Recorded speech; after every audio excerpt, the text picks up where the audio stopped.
ಒಂದು ಮುಂಗಾರು ಮಳೆ ಬಂದ ತಕ್ಷಣ ಸಾಕಷ್ಟು ಸಿನಿಮಾ, ಒಂದು KGF ಬಂದ ನಂತರ ಸಾಕಷ್ಟು ಸಿನಿಮಾ, ಒಂದು ಕಾಂತಾರ ಬಂದ ನಂತರ ಸಾಕಷ್ಟು ಸಿನಿಮಾ, ಒಂದು ಜೋಗಿ ನಂತರ ಅದೇ ಜಾನರ್ನ ಸಿನಿಮಾಗಳ ಹಬ್ಬ ಸೀರೀಸೇ ಇರುತ್ತೆ. ಸೊ ನನಗೆ ಕರಾವಳಿಯ ಒಂದು ಟ್ರೈಲರ್ ನೋಡಿದಾಗ, ಕರಾವಳಿಯ ಚಿತ್ರದ ಒಂದು ನರೇಶನ್ನು ನಾನು ನೋಡಿದಾಗ ತುಣುಕುಗಳಲ್ಲಿ ಕಾಂತಾರದಿಂದ ಇನ್ಸ್ಪೈರ್ ಆಗಿ ಮಾಡಿರುವಂಥ ಸಬ್ಜೆಕ್ಟಾ?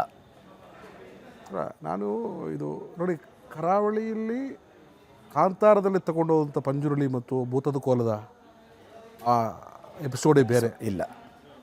ಇದು ಕರಾವಳಿಯಲ್ಲಿ ನಡೆಯುವಂಥದ್ದು ಕತೆ. ಕಾಂತಾರನೂ ಕೂಡ ಕರಾವಳಿಯಲ್ಲಿ ನಡೆಯುವಂಥ ಕತೆ. ಕರಾವಳಿಯಲ್ಲಿ ಬೇರೆ ಬೇರೆ ವಿಚಾರಗಳಿವೆ. ಭೂತದ ಕೋಲ, ಯಕ್ಷಗಾನ, ತಾಳಮದ್ದಲೆ, ಪಂಜುರ್ಲಿ, ಭೂತಾರಾಧನೆ, ಇದೆಲ್ಲವೂ ಕೋಳಿ ಹಂಕ, ಕೋಡಿದ ಕಟ್ಟ ಅಂತ ಹೇಳ್ತೀವಿ ಅದಕ್ಕೆ, ಅದೆಲ್ಲ ಅಲ್ಲಿದೆ.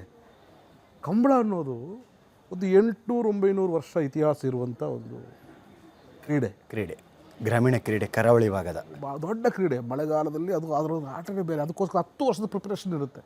ಸಣ್ಣ ವಯಸ್ಸಿಂದ ಕೋಣವನ್ನು ತರಿಸಿ ಅದಕ್ಕೆ ತರಬೇತಿ ಕೊಟ್ಟು ಅದನ್ನು ಪಳಗಿಸಿ ಅದಕ್ಕೆ ಒಳ್ಳೊಳ್ಳೆ ಆಹಾರಗಳನ್ನು ಕೊಟ್ಟು ಅದಕ್ಕೆ AC ಕ್ಯಾಬಿನ್ಗಳನ್ನು ಮಾಡಿ ಒಳ್ಳೆ ಗೋಡಂಬಿ, ದ್ರಾಕ್ಷಿ ಇದೆಲ್ಲವನ್ನು ಕೊಟ್ಟು ಪೌಷ್ಟಿಕ ಆಹಾರಗಳನ್ನು ಕೊಟ್ಟು ಸ್ಪಷ್ಟವಾಗಿ ಮಾಡ್ತಾರೆ. ರೆಡಿ ಮಾಡಿಸಿ ಒಂದು 10 ಸೆಕೆಂಡಿನ ಆಟಕ್ಕೋಸ್ಕರ ಇಡೀ ವರ್ಷ ಪ್ರಿಪ್ರೇಷನ್ ಇರ್ತದೆ.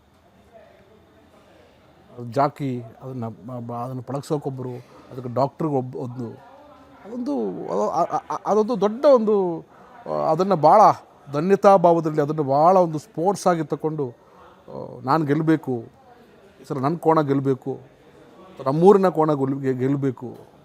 ಈಗ ಸತೀಶ್ ಕನಕಪುರ ಅಂತ ನಾನು ಮಿತ್ರ, ಅಲ್ಲಿ ಕೋಣಕ್ಕೆ ಹೆಸರಿದೆ. ಮುನ್ನ, ಪಾಂಡು, ಅಶೋಕ, ಸುಭದ್ರ, ಏನೇನೋ ದೊಡ್ಡ ದೊಡ್ಡ ಹೆಸರುಗಳು, ಅದು ಒಂದು ಹಿಸ್ಟರಿ ಹಿನ್ನೆಲೆ ಇರುವಂಥ ಹೆಸರುಗಳೇ ಇಡ್ತಾರೆ. ಹೌದು. ಜೊತೆಗೆ ಕೋಟಿ, ಚೆನ್ನಯ್ಯ ಇದೆಲ್ಲವೂ ಇರುತ್ತೆ. ಆಮೇಲೆ ಈಗ ನಮ್ಮನ್ನು ಹೆಂಗೆ ಜನ ಮಿತ್ರ ಅಂತ ರೆಕಗ್ನೈಸ್ ಮಾಡ್ತಾರೆ, ಫೋಟೋ ನೋಡಿದ ತಕ್ಷಣ ಈ ಕೋಣ ಅವನ ಹೆಸರಿಂದನೇ ಎಲ್ಲ ಕೋಣ ನೋಡೋದಕ್ಕೆ ಒಂದೇ ಥರ ಇರುತ್ತೆ. ಆದರೆ ಅವನ ಬಿಹೇವಿಯರು, ಅವನ ಬಾಡಿ ಲ್ಯಾಂಗ್ವೇಜಲ್ಲಿ ಈ ಕೋಣದ ಹೆಸರು ಇದು ಇವರ ಕೋಣ ಅಂತ ಜನ ಗುರುತಿಸುವಷ್ಟು ಫ್ಯಾನ್ಸ್ ಇದ್ದಾರೆ. ಇನ್ಸ್ಟಾಗ್ರಾಮಲ್ಲಿ 2.5 ಲಕ್ಷ ಫಾಲೋವರ್ಸ್ ಇದ್ದಾರೆ ಕೋಣಕ್ಕೆ ಅದ್ಭುತ. ಕೋಣಕ್ಕೆ ಇನ್ಸ್ಟಾಗ್ರಾಮಲ್ಲಿ 2.5-3 ಲಕ್ಷ ಜನ ಫಾಲೋವರ್ಸ್ ಇದ್ದಾರೆ, ಅಭಿಮಾನಿಗಳಿದ್ದಾರೆ ಅದಕ್ಕೆ. ಹಾಗಾಗಿ ಈ ಸಬ್ಜೆಕ್ಟ್ ನಿಮ್ಗೆ ಹೊಸದು, ನನಗೆ ಹಳೆಯದು. ಆದ್ರೆ ಕನ್ನಡ ಕರಾವಳಿ ಅಂಗಳಕ್ಕೆ ಹೋಗಿ ಬಂದಿರೋದ್ರಿಂದ ನಿಮ್ಗೆ ಹೇಳೋದು, ಕರಾವಳಿಯವನೇ ಆಗಿರೋ ಕಾರಣ ಓಕೆ ನನಗೆ ಅದು ನಾನು ಸಣ್ಣ ವಯಸ್ಸನ್ನು ನೋಡಿದ್ದೀನಿ ನಾನು.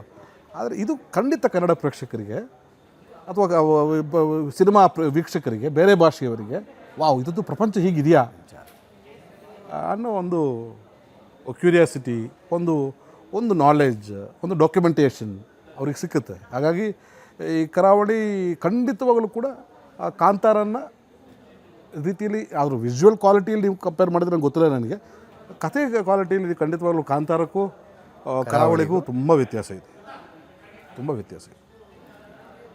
ಕರಾವಳಿ ಕಾಂತಾರದಲ್ಲಿ ಒಂದು ಜಲಕ್ಕನ್ನು ತೋರಿಸಿದ್ದಾರೆ. ರಿಷಬ್ ಶೆಟ್ಟಿಯವರು ಕಂಬಳ ಓಡಿಸುವ ಒಂದು ಜಲಕ್ ಮಾತ್ರ ಇರುತ್ತೆ. ಬಟ್ ಇಡೀ ಸಿನಿಮಾನೇ ಕಂಬಳ ಸಾಕಷ್ಟು ವಿಚಾರಗಳಿದೆ ಕರಾವಳಿಯಲ್ಲಿ. ಅದ್ರ ಬಗ್ಗೆ ಮಾತಾಡಬೇಕಾಗಿತ್ತು ಜನ, ಅದನ್ನು ಹೊರತುಪಡಿಸಿ ಬೇರೆ ಮಾತಾಡ್ತಿದ್ದಾರೆ. ಕಾರಣ ಸಿನಿಮಾದ ಒಂದಷ್ಟು ವಿಚಾರಗಳು.